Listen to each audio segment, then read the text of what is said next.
Knocked to the canvas. That's what happened to the Colts last night inside of Lucas Oil Stadium. 24-17, they lose to the Steelers.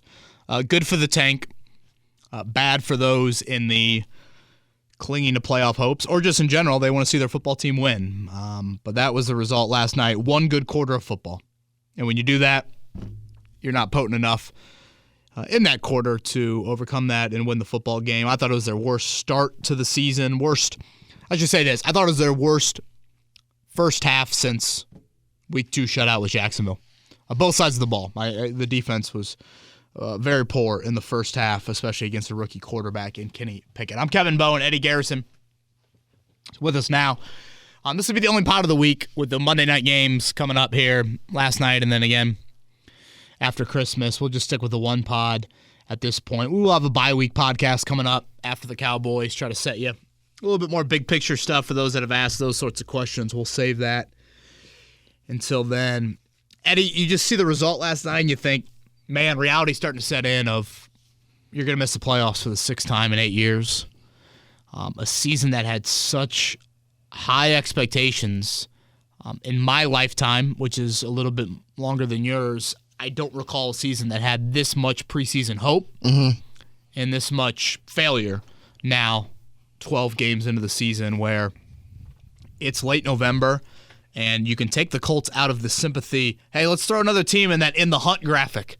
Hey, let's put the Colts up there. They're on prime time. Make sure everyone sees that they're in the hunt. They're in the hunt for evaluating 2023 quarterbacks. At least that's where they need to be. And that was confirmed last night. Yeah. When you started to talk there, I was going to say, okay, we're going to talk about the Pacers. And then you're like, oh, nuts. Pulled the rug out from underneath me there, like Charlie Brown. I apologize on that front. Hell of a finish to the Pacer game last night for those that stayed up. Down 17 in the fourth quarter. Andrew Nimhard and Benedict Mathurin and Aaron Nesmith just kind of catapult the Pacers to a victory there over LeBron James. But, of course, the bigger picture here is that the Indianapolis Colts, they lose to the Pittsburgh Steelers on prime time, and a lot of things that you did not like in this one. Specifically, we'll start with the archaic offense, as you like to label it. Yeah, it is archaic. It's boring. And the guy under center, Eddie, looks really old to me. Really old. He looks like he's aged 5 years in this season alone. I think it's so well said.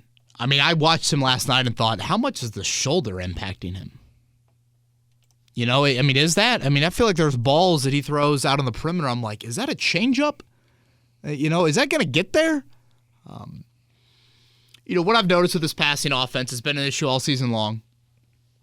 And, Eddie, I think what you're seeing is as soon as that pocket starts to just break down a little, Matt Ryan crumbles. And I don't know if it's age, I don't know if it's injury, but the eyes come down, the turnover type throws happen. It's jittery. He can't get past his first read, it seems, or his first couple reads. And the shoulder just looks shot. The arm looks weak. I thought in the first quarter and a half, you probably had a handful of balls that could have been picked off. I couldn't believe the discrepancy in balls that Pittsburgh challenged defensively and then the Colts didn't challenge defensively. Pittsburgh got their hands and were right there disrupting, attempts to catch balls by the Colts, whereas it was pretty pitch and catch early on for Kenny Pickett and the Steelers. And the vertical passing game, it's really three-prong. And, I know I said it on last Wednesday's podcast.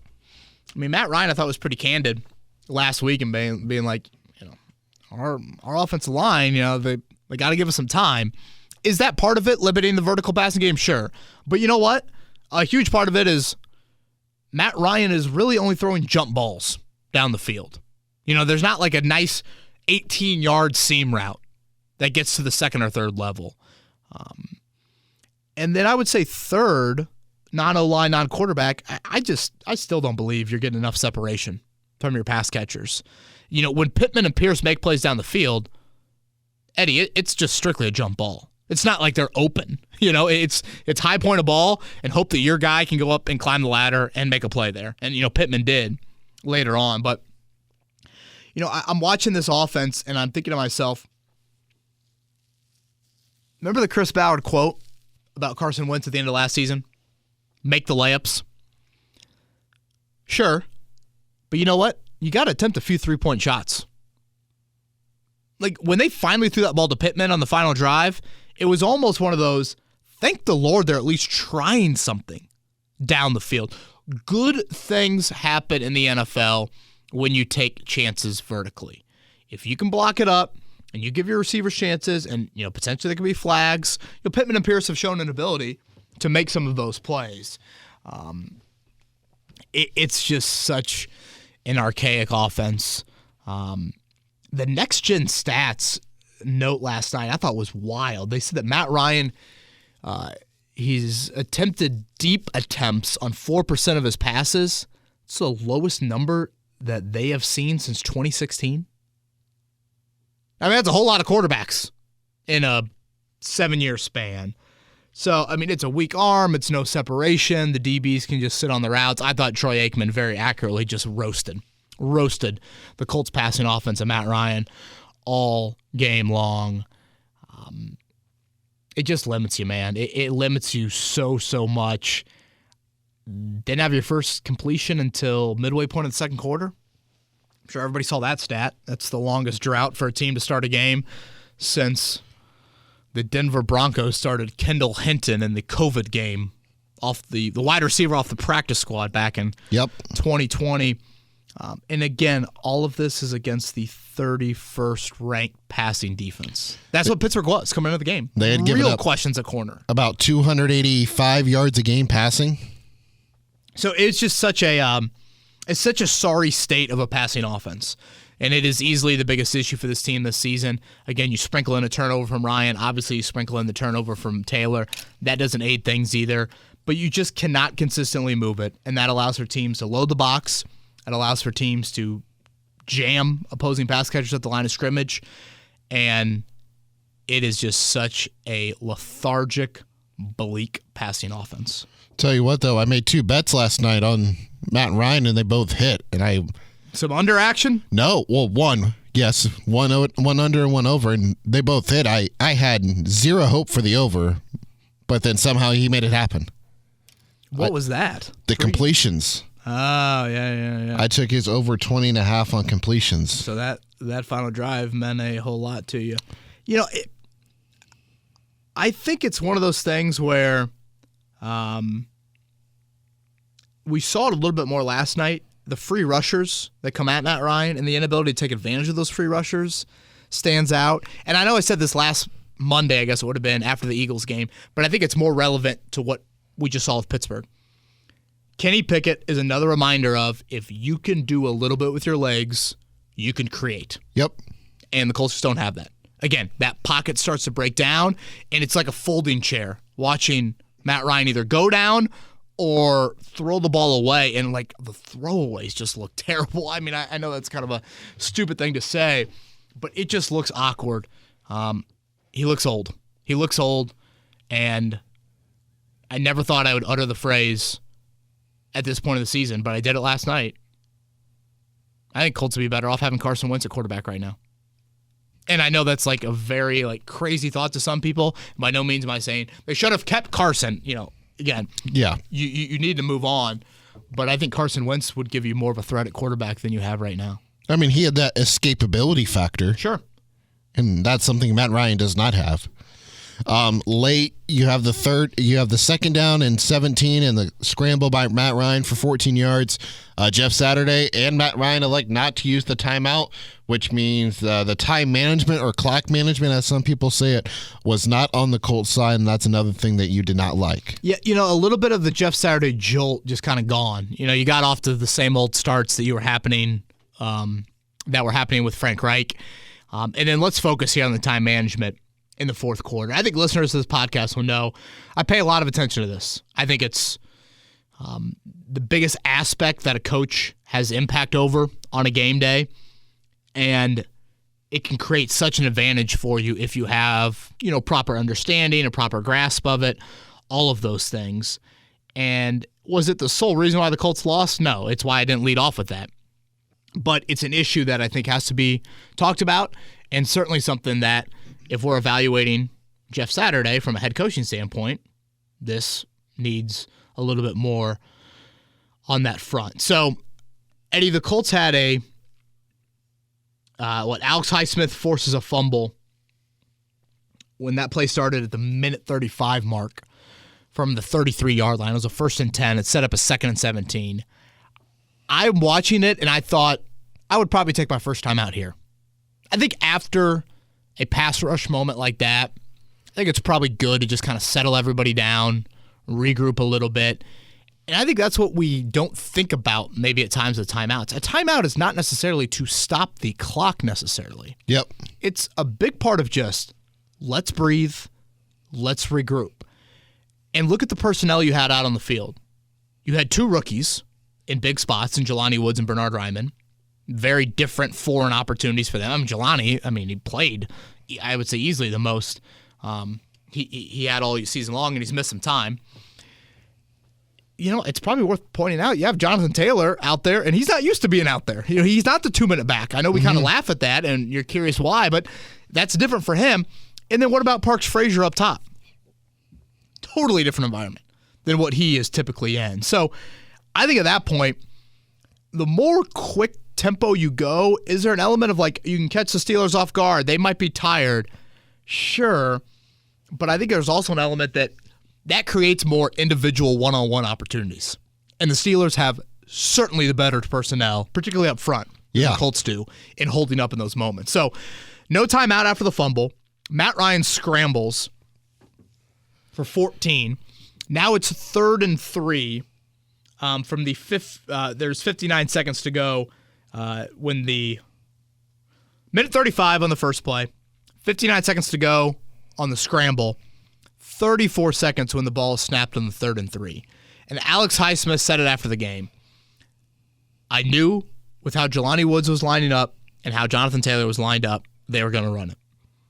And again, Jelani Woods and Alex Highsmith in a one-on-one matchup when he doesn't know what the play is not a good matchup for the Colts. When he knows what the play is or knows it's going to be a run, likely to the interior, because that's seemingly all where the Colts run, or only place that the Colts run, it's not going to end well. And Woods gets blown up, and now it's 4th down, a down that the Colts have really struggled in. You take the timeout there, and at that point it was too late. Again, my issues, Eddie, are more based off of get everybody on the same page. It's not an explosive offense. We've got to take all these chances and make sure that we execute them properly and everybody's on the same page. And in that situation, I don't know, maybe you sub Jelani out. Maybe you put Mo in there. You think a little bit of a better blocker. Something along those lines in that moment if you still want to run it there. Maybe you want to change up wide receiver personnel. Maybe you want to get Pierce back on the field instead of Doolin in that moment. So I think those are some things to explore there. And I just thought it created more chaos for guys that are not used to being in those scenarios. Mm-hmm. A couple other things to note, I think, on that play. If you call a timeout after the scramble, it gives the booth more time to maybe review it. I know a lot of people were upset with that spot. It's an awkward rule, the whole give up that the quarterback does. It wasn't a slide by Matt Ryan. It was a dive. I feel like NFL officials are starting to err on the side of when you dive forward, you're giving yourself up. Which, again, I know is a little bit different than did Matt Ryan dive on a 3rd and 1 QB sneak or 4th and 1? Whatever that was earlier. Is that, I guess when you do it in the open field, maybe it's different. But that was a thought that I had. And then this is me probably nitpicking a little bit. But why not call the timeouts when Pittsburgh are kneeling at the end of the game? I mean, it's an injured center and a rookie quarterback. I'm probably grasping at straws here, but make him snap the ball. We've seen some snap issues in the NFL this season. I just didn't love ending the game there with 2 timeouts. Even if you convert the 4th down, you still got to go about 20-some yards with only 1 timeout, assuming you take the timeout after Campbell makes that grab. And that's no guarantee for this offense. You were going to be fighting the clock if you got that 4th down still with only 1 timeout left. I mean, 1 sack in that moment, and you're borderline screwed, or you probably are screwed. I would say last thing on time management front, Eddie, I just thought to myself, the Colts and Jeff Saturday have to be so happy that Peyton Manning's not doing the Manning cast. Yeah. watching that offense, and then there's nothing that Peyton pisses him off more than when people don't take timeouts. You are doing the timeout motion right now, and I will do it with you as well. This should be a video podcast. Everyone do the timeout motion. We can all see Peyton doing it. He does it every week on the Manning Cast. Guarantee you he would have been calling for it in that moment. I'd love to know how much of that was Jeff Saturday saying this is the best route to go with, and how much of that was maybe him listening to people above him or not listening to him. Because obviously you have people in the booth that are trying to guide you through that sort of situation. But I thought it was really, really poor time management. Were they trying to run out the clock and then go for 2 at the end? I mean, score with 20 seconds to go. If your defense can't stop Kenny Pickett in 20 seconds, you deserve to lose the game. That's what I was about to ask. I was like, I get at the same time, like, wanting to try to run the clock a little bit because we've seen it time and time again. Mahomes on that sideline. Right. I didn't think it was a good moment from a time management, clock management standpoint. Again, not the biggest deal in the world from the game, but in evaluating Jeff Saturday, you've got to point to some of these moments. And is it a live and learn moment? Quite possibly it could be. Jeff didn't seem to think the clock management was an issue after the game. We'll see if he clears that up at all later today. But, yeah. The final thing that you did not like, and you said it's a step back for the defense. How so? I just thought Kenny Pickett controlled too much of that game, Eddie. And part of me looks at the defense and I'm like, am I critiquing the defense like too much? Maybe a little bit, but I don't know how anyone could watch that first half and say that was the defense playing at a good level, an acceptable level. Again, that's not a vaunted Pittsburgh offense. I thought it was the worst I've seen them tackle in quite a while. I thought that was an issue. I brought up earlier just the lack of contested plays they made when balls were in the air. I thought they did I thought they did show up after the Matt Ryan interception to force. Yeah, there was a nice sudden change moment there. Yeah, the 2 sacks by Unique. Yeah, again, it wasn't all awful, but if you had told me at the start of the night that Pittsburgh scored 24 points and really just one of them, the field goal, came off a short field, that's disappointing to me. Agreed. And no Najee Harris in the second half. Obviously, they played well in the third quarter, but still that big touchdown drive there to retake the lead ended up being the game-winning score. And tackling, I noticed a Carrick. Was Isaiah Rodgers hurt? That's another thing I need to clarify today. I don't know. A lot of Brandon Faison, and then we'll get into this and things I did like. Obviously, Rodgers was kick returning the ball great, and then all of a sudden Dallas Flowers went back there. You would think that would indicate that Rodgers was hurt at some point there. But yeah, rush and cover issues, I thought, too often for the Colts. And I just see this with Trevor Lawrence late last season and now Kenny Pickett this year. I just don't feel like the Colts dictate enough to young rookie quarterbacks. But Kenny Pickett hadn't won a road start until last night. You got to dictate a little bit more to him, and you did not do that. So I thought for the standard of this defense, it was not a good night for them based off what we've been used to. Steelers were 7 of 14 on third down as well. Colts 3 of 12. Third and shorts too. Yeah, I feel like they failed on like 3 or 4 third and 2s, third and 3s. They won those early downs. I feel like the Colts got some early down chances or some third and short chances a little bit early, but cannot convert those. So yeah, I did not like what I saw from the defense. Only a couple things to like from this game. I thought the special teams, and specifically on the return game, was exceptional all night long, and that's really what provided the spark there with Dallas Flowers starting the second half with that big, what was it, an 84-yard return? Yeah, I think it was 89. Big one. That I couldn't believe he brought it out. It's one of those things where God bless the undrafted free agent out of, ironically, Pittsburgh State. The Gorillas, I believe. A lot of colleges for Dallas Flowers there. Not a big Pittsburgh State fan because they knocked my Greyhounds out of the Division II football tournament just about a month ago. I did not know that. Yes. Look at that. The Fighting Gorillas over the Fighting Greyhounds there on the D2 front. I thought the kick return unit was terrific, and the numbers back that up. You had 225 kick return yards. That's the most for any NFL team this season. Eddie, that's the most the Colts have had in nearly 20 years. And how rare is this? You had 2 different kick returners with over 100 yards. First time any NFL team has done that since Denver in 2010 with Eric Decker and former Colts legend Cassius Vaughn. Ooh. Cassius Vaughn. What a name. But no, Flowers gave you the spark. I mean, you guys know I'm a huge believer in game flow. If Flowers does not make that kick return, I think there's a good chance the Colts get run out of their own building. But that sparked things, set up the short field, and you know what? Screw it. Let's get Dallas Flowers, Isaiah Rodgers, and just wildcat Dallas to death on Sunday night. They can just play quarterback. I thought Flowers showed a great burst there. And, that was just his second. He has not played on defense this year. And that was just his second touch. He had a punt return against Denver in Week 5. It's not like he's played much at all outside of some coverage units there. So I forget which player was doing an interview. It might have been Doolin. I can't fully remember, but this was like earlier in the year. And they were talking about, the fastest players on the team, and Dallas Flowers was thrown out there. Yeah. And now you can see why. And that was just such a jolt. And I thought, it hasn't been a perfect season by any means for Bubba Ventrone, but that was a really strong night for him. Isaiah Rodgers was consistent as a kick returner. Great work by Dallas Flowers and that return unit.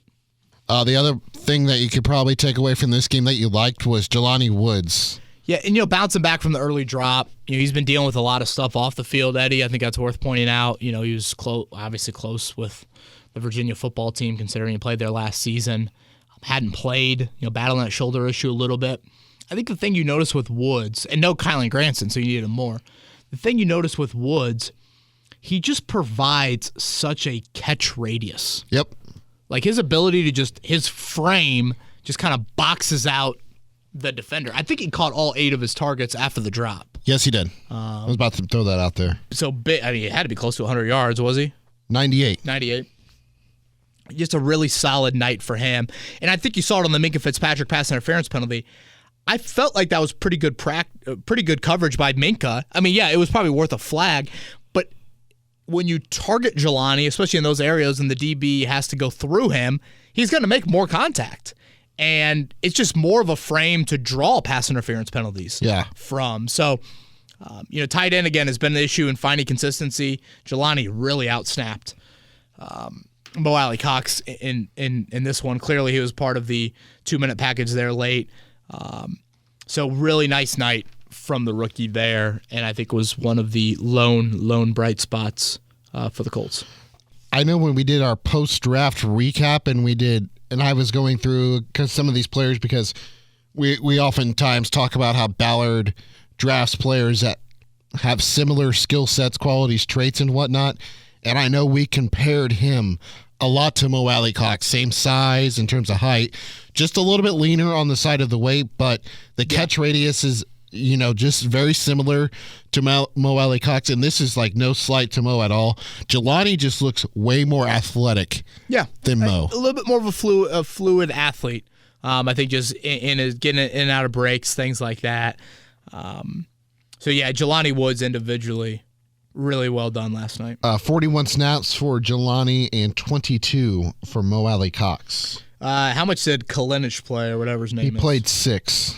So he's been blocking, a little bit for them. They've called them up a few times. So yeah.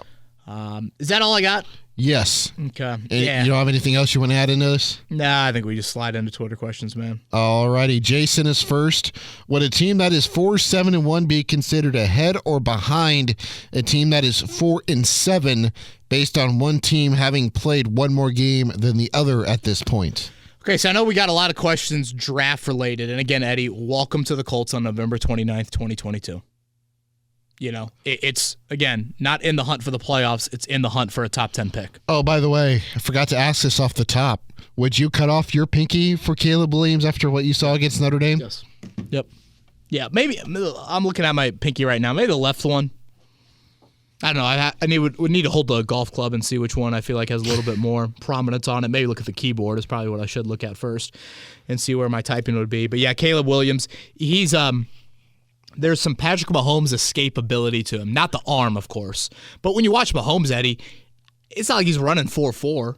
But they just have such a great feel of like where the pressure's coming from and keep their eyes down the field. Yep. So many times, and hell, I mean, we see with the Colts right now, the pressure comes and you collapse and you don't keep your eyes down the field. Caleb Williams I think Notre Dame just missed another tackle, actually, now that I think about it. Okay, 14 right now, Eddie. That's where the Colts are in draft position. They will move up. Let me just start there in simplest terms. What the tie basically means is this. You go off win percentage. The tie means you got a half of a win. And half of a loss. So when you divide how many games the Colts have played, your win percentage, so right now the Colts have 4 wins, correct? They've played 12 games. They're 4-7-1. Instead of doing 4 divided by 12 for a 3-3-3-3 win percentage, you actually do the 4.5 out of 12. That creates a .375 win percentage. Now, you look at teams above them. That's why they're 14th, which I think alarms a lot of people. Way too much math here, but the question's asked, so we'll answer. They have 1, 2, 3, 4, 5. 5 teams at 4 and 7 above them. You have 1, 2, 3, 4 teams at 4 and 8 above them. So when you look at that, assuming the Colts lose to Dallas, they're going to have 2 weeks where all those 4-win teams are going to have a chance to get to a 5th win. I mean, we're talking Carolina, New Orleans, Arizona, Green Bay, the Raiders, the Browns, the Jags, the Steelers, the Lions. It's a lot of teams that you have the potential to move up on with having such a late bye week. So I hope that clarifies things on that front. Again, I know there's a lot of math, but basically if you look at it, it would not shock me if when the Colts return from their bye week for their final 4 games of the season, they're sitting there with like the 8th pick or 7th pick. Does that make sense? Yeah. I hope that does from a math standpoint there, but just trust me on that. Did you give the winning percentage? Yeah, so their winning percentage right now is .375. Yep. Okay. Again, 4.5 divided by 12. And then you look at, 4 teams above them at .364. And then, yeah. And then a lot of teams above Those them. are the teams that are 4 and 7, just for clarification. Right. 5, 6, 7, 8, 9. You have 9 teams beside yourself with 4 wins right now. You are the best of the 4-win teams because of the tie. All those other teams have 7 or 8 losses and no tie. So again, assuming you lose to Dallas and then your bye week, that offers all those teams 2 weeks, assuming they don't have a bye, 2 weeks to try and get to a 5th win, whereas the Colts are not getting to a 5th win. Again, this is under the assumption that they lose to Dallas. So apologies up front for the math. My head hurts just talking about it. But math is not our forte. That's where we're at right now. Daniel, excuse me. You're good.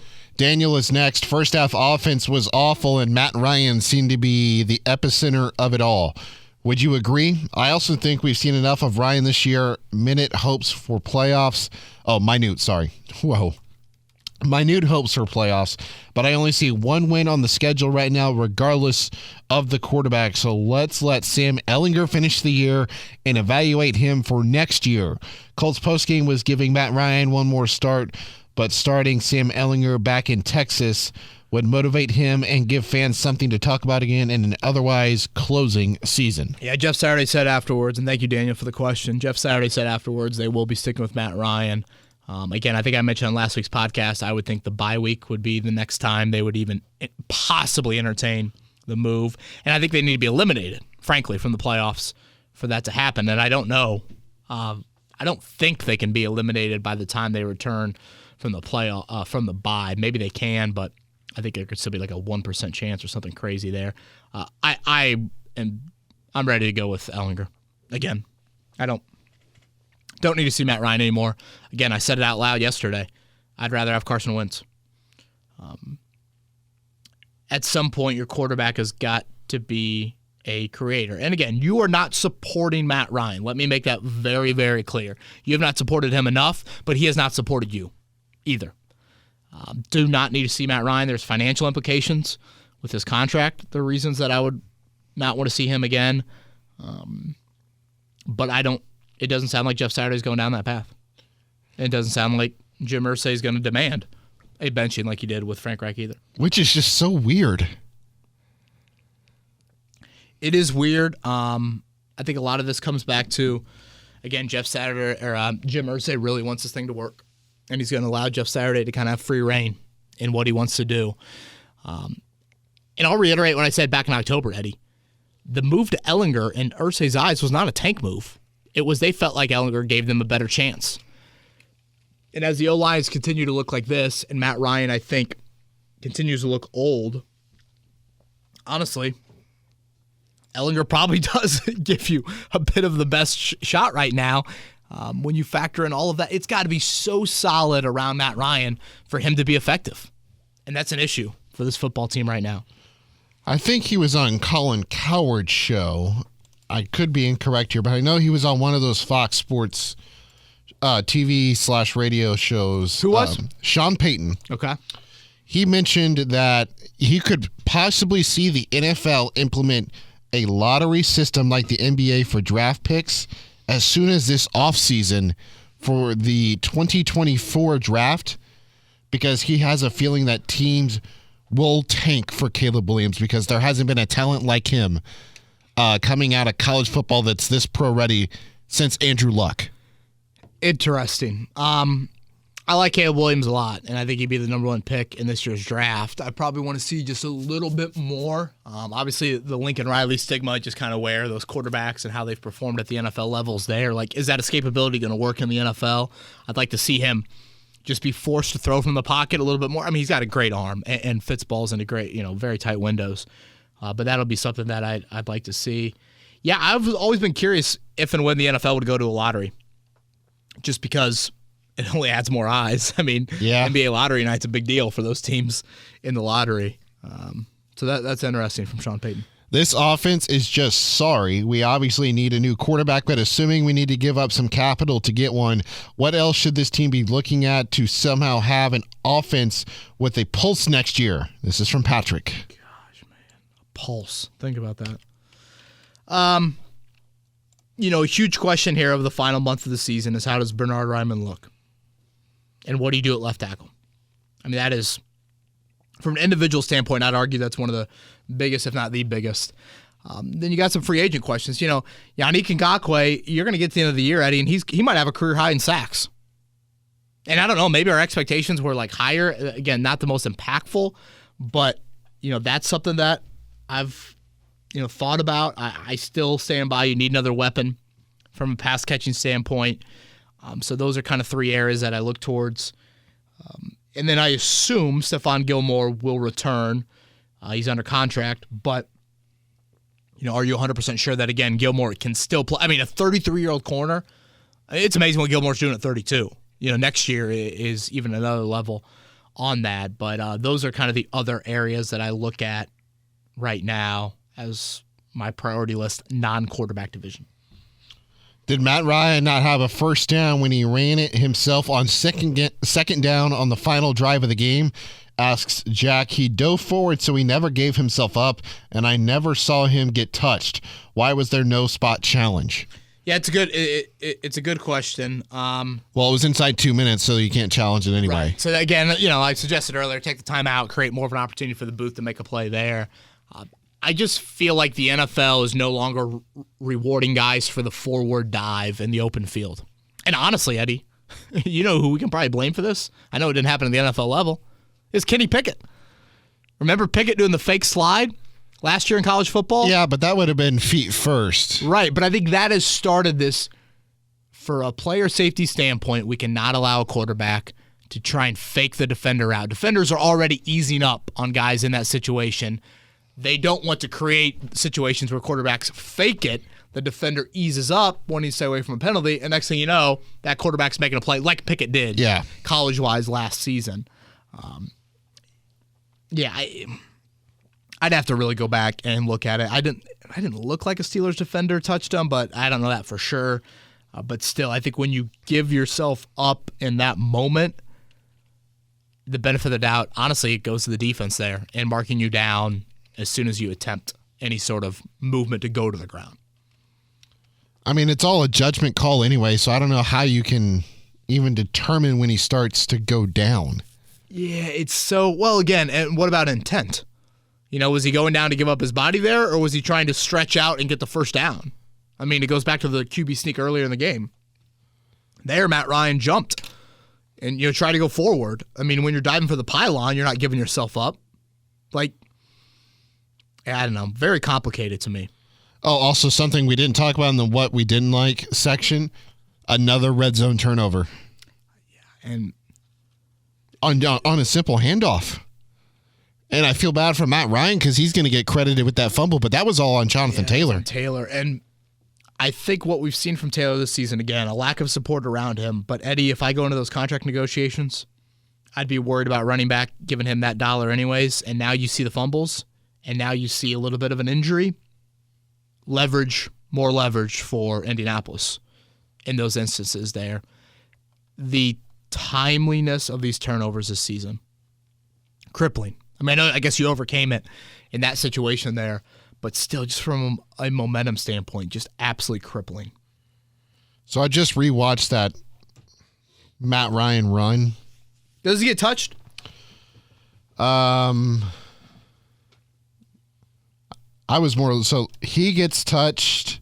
Yeah, he gets touched on the foot by Edmonds after he lands on like the first down marker, but his knee touches down at the 25-yard line. And where's the first down? The 23, maybe. Yeah, the 23, I think it was like between the 23 and 24, so I think they officially called it the 23. So really they only missed it by a yard. And it was what, 3rd and 3 or 3rd and 2? 3rd and 3, it would have been 3rd and 2. Yeah. Or 1.5. So, again, I guess we're kind of nitpicking a little bit. I think what the Colts could have done in those situations, call a timeout. That's probably where you could have potentially gotten the ear of the ref and seen if something different would have happened from a booth review. The next question from Twitter is from Joel. With that said, do you think the regression of the offensive line over the past few years has been due to your highly paid players, Ryan Kelly, Quentin Nelson, and Braden Smith, each being next to left tackle and right guard, who are not performing at a high enough level? This cannot make up for the gaps, or is it more individual regression from each player? Yeah, I would say both. I mean, I think all 5 spots have regressed to some level. And by the way, kudos to Braden Smith last night. I thought he held up against TJ Watt tremendously. So kudos to him with that. But, if you look at each 5 up front, Smith probably being the least of the 5, the letter grade you would have given that position last year, it's a lower letter grade this year. All 5 of them. Now, again, obviously the personnel is not the same at left tackle and right guard. I would say that left tackle and center, to me, Eddie, have probably been the biggest issues. Yep. That's where I would point to as kind of the biggest issues. And on your offensive line, those are the 2 most important issues or positions. Oh, certainly. Yeah, I mean, certainly. And again, it probably gets exasperated a little bit when you have such a statue at quarterback, but I would say those are your biggest issues right now. Has Michael Pittman Jr. proven he's a legit wide receiver 1 in the National Football League from King of Colts? I know the Colts fans are so desperate to feel like we have an elite player at this position, but I'm not sure MPJ is it. I know everyone has a different definition on what a wide receiver 1 is. For me, it's a guy that can consistently take over a game when you need him to, a guy that just consistently makes plays regardless of what the defense does, and I've seen too many quiet games from him. If you consider him a legit wide receiver 1, are you paying him $20 million plus a year? If the answer is no, then he's not a legit wide receiver 1. Enjoy the pod, and I hope we lose every game for the rest of the season. King of Colts, appreciate that, the question, not the sentiment there at the end, I guess, but nonetheless, I understand where you're coming from with that. Eddie, I think I said this a little bit about Jonathan Taylor a little bit ago, but Pittman's probably a little bit more in this case. When you're in year 3 and you're a second-round pick, it's pretty much a contract year. I mean, you're striving for that extension. Pittman saw it with all those wideouts around the 2019 draft class, McLaurin and Metcalf and Debo and A.J. Brown and all those guys last season. If you're grading Pittman, and a little bit Taylor, but I would say more Pittman on the second contracts, they haven't gotten to that level, to the $20 million level. Again, the support around him has not been great. Let me reiterate that. but just a couple drops and ball security. And I was coming from somebody that loves Pittman, and I like him a lot. And I guess a thing we got to do, Eddie, is like, can we define number one wideout? Number one wideout does not literally mean number one wideout on a team. Number one wideout, I think, in fans' minds means, are you a top half starting caliber wideout? Are you a top 15 wideout in the league? That's, to me, what it means. If you're just a number one, yeah, I mean, Michael Pittman's definitely number one for the Colts. Now, granted, the wideout core isn't great, but has Michael Pittman proven to be a top 15 wideout? No. So the contract should not be at that level. Are the Colts backed into a corner a little bit of, hey, what else are you going to do? Do you run the risk of getting to free agency next season with Pittman? Are your hands tied a little bit? And maybe he doesn't like the quarterback situation or doesn't like the fact that he didn't get an extension after year 3. Does he want to move? Does he want to test free agency? I think those are all questions that you have to ask yourself when it comes to his, future contract negotiations. But it's a dangerous game to play. I understand, $20 million is a big number, and it's probably too big for him. But it's a team that's void of talent, and it's not like you can cure every need with draft capital and free agency. So I think you got to be careful on that front here. You might be overpaying a little bit, but what if you get a better quarterback? What if you have better offensive line play? Does that lead to a little bit more from Pittman? Okay, let me ask you this question while we're on the contract situation here. When you look at wide receivers, typically they look at the market and what some guys are being paid. Here are some players that are being paid $20 million or more, and I want you to tell me if any of these guys are that you think are better than Michael Pittman Jr. Okay, I like it. Terry McLaurin, $22,788,000. DJ Moore, $20,628,000. Keenan Allen, $20,025,000. Amari Cooper, $20 million. Mike Williams, $20 million. Chris Godwin, $20 million. Is he better than any of those wide receivers in your eyes? I think the answer is no.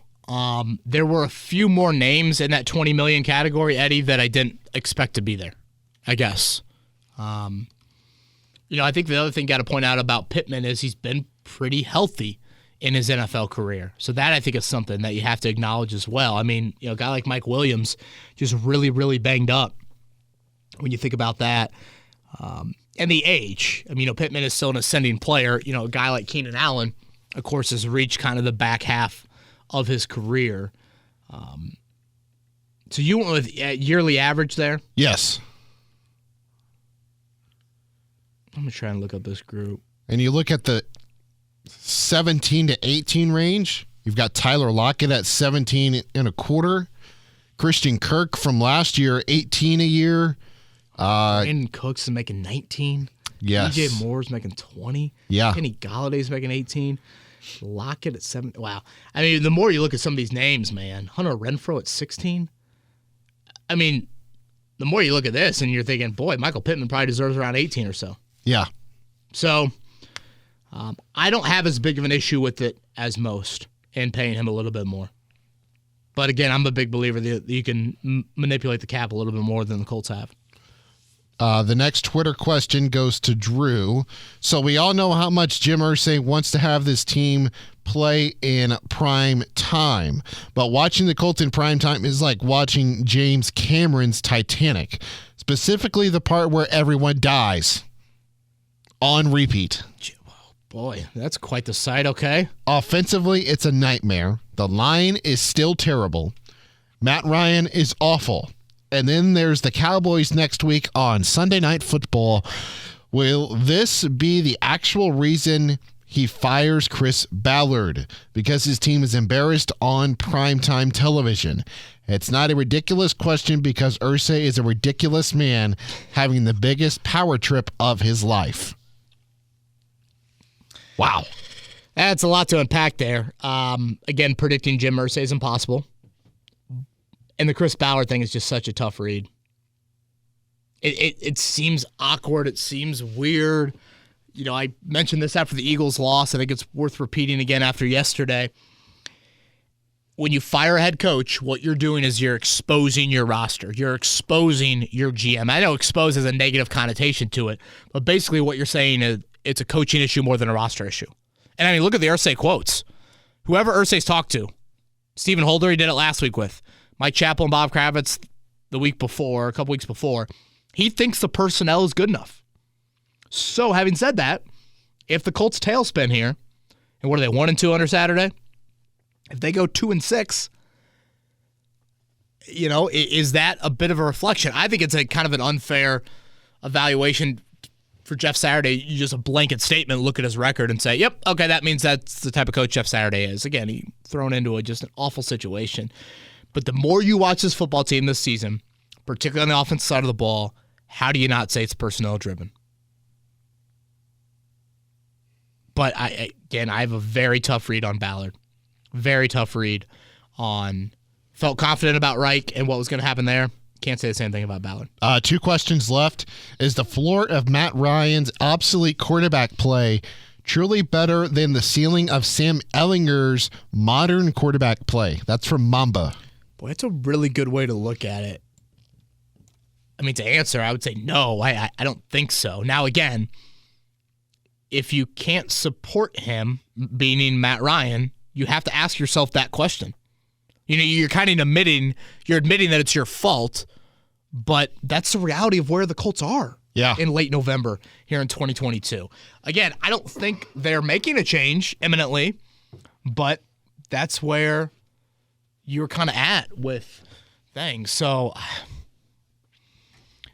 I've been a big believer in playing Ehlinger for the future, in that you need to get an evaluation on him, but boy, I'm starting to hear some people that are like, hey, in the short term, he's an upgrade. I mean, I don't know if it's injury-related. I don't know if it's pressure-related. I don't know if it's age-related. Maybe it's all of it, Eddie. But Matt Ryan looks old. It's just, I mean, even watching him attempt to get that fumble back. Yeah.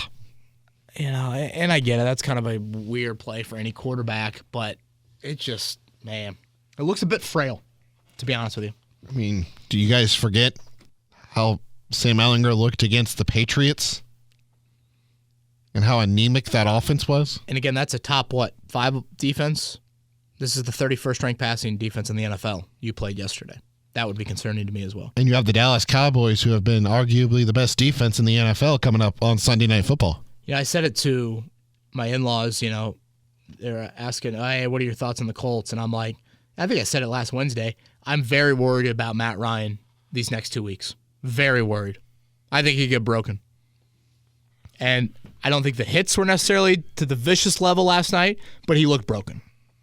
And Alex Highsmith, of course, dialed up a big one there on the final drive. Last question on the pod goes to Tanner. How can a Colts fan or Chris Ballard watch this Dallas game and not think the Colts have neglected the tight end position? I think one could make a strong argument that they have the worst group in the league, and the coaching staff almost takes them out of the game plan weekly. Colts make it look hard going down the field. Then you watch these offenses, and it just makes you wonder. I guess another knock on Chris Ballard for not using free agency, especially on tight end, when so many effective cheap options are out there. I truly think this is one of the many things handicapping their offense. What are your thoughts? Tanner, I disagree. Oh, okay. I'll let you go first then. I mean, you saw it last night. There's an obvious talent there with Jelani Woods. Kylan Granson has flashed at moments.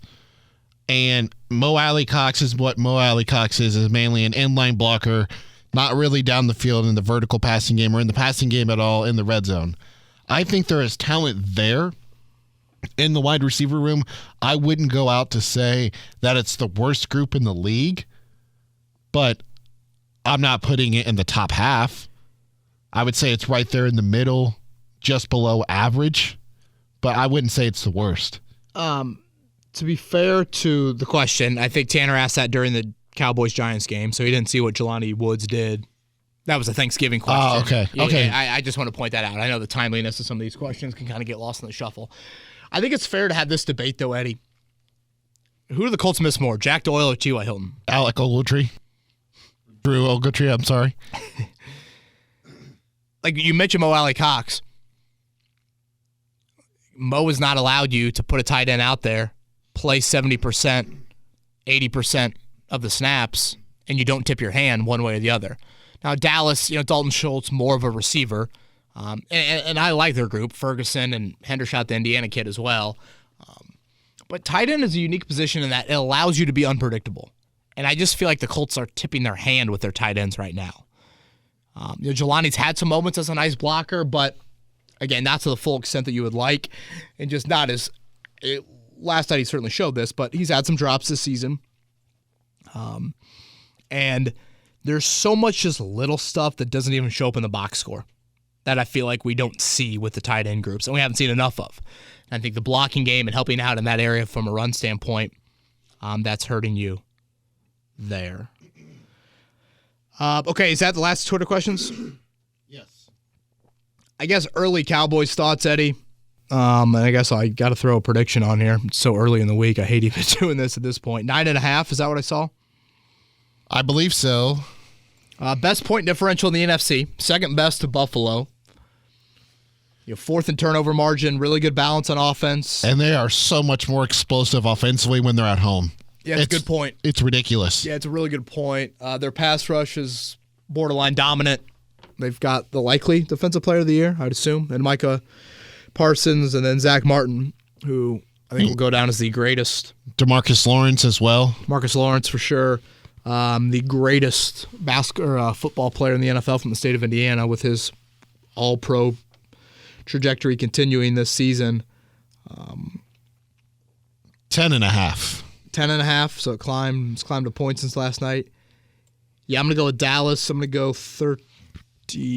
30 is a big number. Let's go 27-16 Dallas. I'm not afraid of it. 30.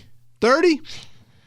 Yeah, 30-13. Yeah, I mean, who am I kidding? Micah Parsons probably got a strip sack, or Trayvon Diggs is probably watching this Matt Ryan film being like, can I get 2 pick sixes? Well, here's the difference, though, with like Trayvon Diggs and some of the other cornerbacks. He doesn't really sit on the routes that are underneath.